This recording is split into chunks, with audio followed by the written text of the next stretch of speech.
the boundary between the gospel and the social gospel needs to be watched very carefully because we have many historical examples of groups of Christians who originally started as a very gospel-centered groups, but over the years, they really drifted towards a social gospel. Student volunteer movement, for instance, is one group like that. And often this is a gradual process. And so we need to be very attentive to these historical examples. Now, for me,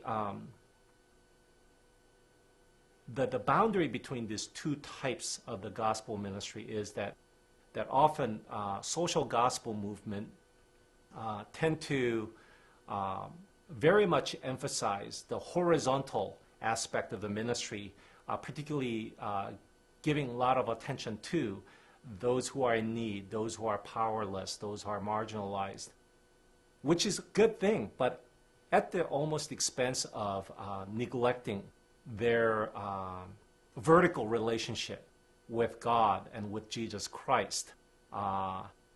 And so they reduce all Christian gospel ministry to this horizontal plane, and that is a very reductionistic, and therefore can easily fall into this error of reducing gospel to simply good works. The another aspect is that often the social gospel is very attentive to here and now, the temporal situations, but once again, completely neglecting the eternal reality that we all face about heaven and hell. In fact, sometimes they very disparagingly talk about the issues of eschaton, because often following the Marxist thinking that paying too much attention to heaven and hell causes us to neglect about the situation of today.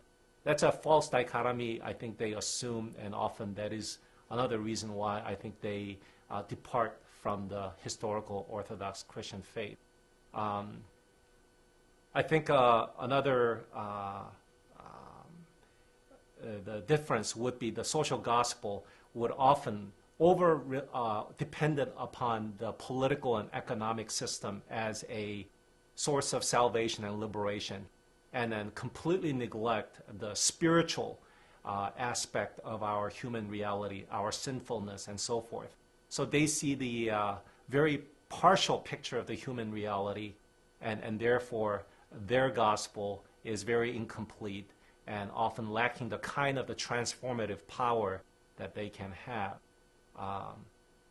You know, I am very encouraged by many of the particularly younger evangelicals who are becoming very enthusiastic about social concerns and so forth. But I am at the same time quite concerned that unless we're careful, we may walk down the same historical pathway that the social gospel folks went. So for instance, when they used a term like social justice, I asked them, what do you mean by that? And often the answer I would get is the definition that they heard from their secular university context, which, as you know right now, is a very ideologically loaded term. And it's also a very divisive term because African American communities often use this term quite differently than, let's say, how Latinos would use it or how gay and lesbians would use it. I think we really need to, as a Christian community, really find a biblical and theologically reflective definition of the term so that, I mean, it is a term that is found in scriptures and we need to use it, but we need to now use it in a context of the redemptive history of the gospel and not unthinkingly import the outside meaning and use it in such, because that is a first, perhaps, step toward the social gospel direction unless we're careful about that.